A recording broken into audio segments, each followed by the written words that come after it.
Where have all the selfies gone? Long time passing, gone from newsfeed everyone. Long time ago, Botox fade and hair needs done. Gyms are closed, no workout fun. When can we pause again? When can we pause again? Ah, the poor Selfie, another casualty of the great lockdown of 2020. I mean, it's such an easy thing to do these days. People take it for granted. I'm sure when babies are born now, they come out the womb going like this, with the thumbs going. I remain a Luddite. I still have to come to terms with my mobile phone and go for the long-term dab. Plus the glasses have to be on, I can hardly see it. But it's all so easy. Mobiles make all that sort of thing so easy. I remember taking my first selfie on a photocopier many years ago when I first came to London here. I worked as a temp. Oh yes, darling, I was something in the city, don't you know? And just for a laugh, if we were on a late shift, which I did quite a lot when I was temping, we would just mess about with the photocopier. So it wasn't a particularly glamorous result because you had to really screw your face up so you weren't blinded in the process of taking this copy. And taking a photocopy of your bum was even more challenging. I mean, now that's called a belfie. But that required a friend to actually guard the office door so nobody walked in. And also somebody else to help me up on top of the photocopier. So this is how we got our kicks back in the day. So, I mean, it was just for fun. And then the precursor to going viral was I used to send these things by fax to my friends that lived in Australia and New Zealand. As I say, we did it for a laugh late at night when there was not a lot of work to be done. Although willful damage to company property is what the magistrate called it, but I mean, we just did it for a laugh. So I'm sure some of those masterpieces are still alive and well in attics across Australia and New Zealand. One day somebody might find one searching around in the attic and sort of, Hey Nan, is this one of your early sketches? No mate, that's a photocopy of me mate's ass. Before mobiles, eh? People don't understand what we went through. Now with our mobile phone it's all so simple, it's just boop, boop, and off they go. Yeah, so happy days indeed. I tuned in to the COVID update the other day. I'd kind of stopped doing it for a while because, to be honest, it was really quite depressing. These fuddy old robots coming out, you know, like that. Lights on, nobody home, waffling. Can we have another slide? I think they're beginning to, they all need an upgrade. But anyway, I tuned in the other day because they said Dido was on. And I thought, great, they've introduced some music. Because really it could do with a bit of a makeover, you know. It's beginning to look more like we're watching the rushes of a Monty Python movie.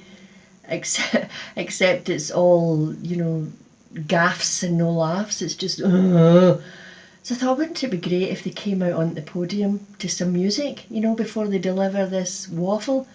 Like maybe something like, always look on the bright side of life. Do, give us a slide, But I can't really see that happening. Anyway, this woman who was not the Dido I was expecting was telling us in great detail how she's in charge of the new tracing app. So it's working, and it will soon be really working, and then really, really, really working. But she made it quite clear that it's her civic duty to play along with this. Otherwise, the whole thing just won't work as they want it to. as we all want it to. But this whole kind of civic duty is like robot speak for, and if it all goes pear-shaped, it's your fault. Oh gosh.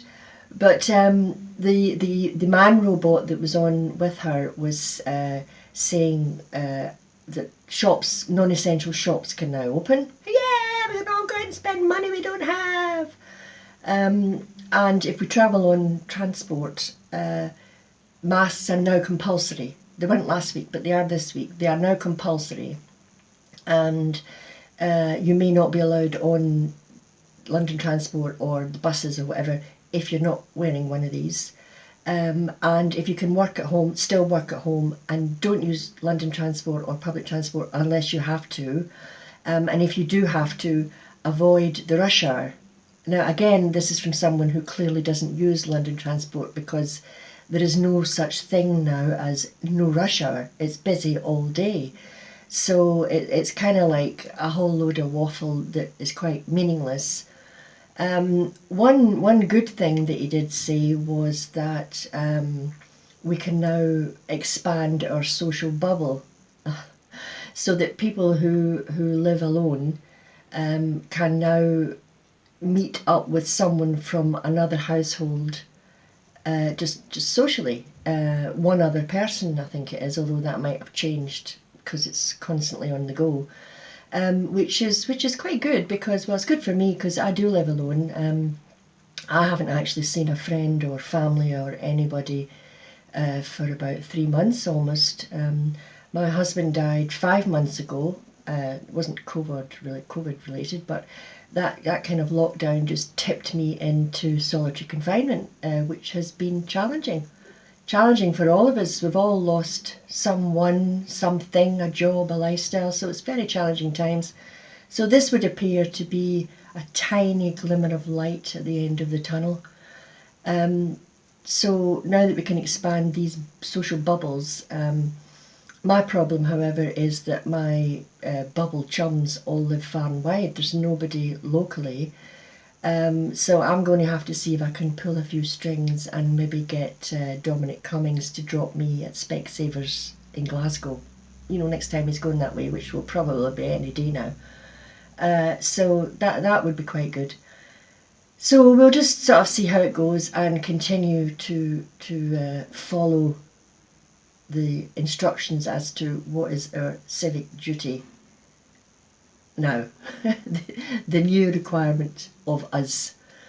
It seems all responsibility has been passed over to the public. You know, the shops are open and all that, but if the virus spreads again, it's our fault. If we're not alert, it's our fault. So social distancing, if we don't keep it, it's our fault, and it's very challenging for everybody, so just got to go on with it. Anyway, I know some of you will be saying, just shut up and get on to the music. So I will not disappoint. And today I'm going to improvise a tune which is very dear to my heart, Beautiful in Dorn, which is a lovely resort, a lovely town by the sea in Donegal, where I had many happy holidays as a child. And maybe one of these days I'll get back to it. Get out of Shambu, darlings, you know, and go a bit further afield. We'll see. Anyway, stay safe everyone and enjoy.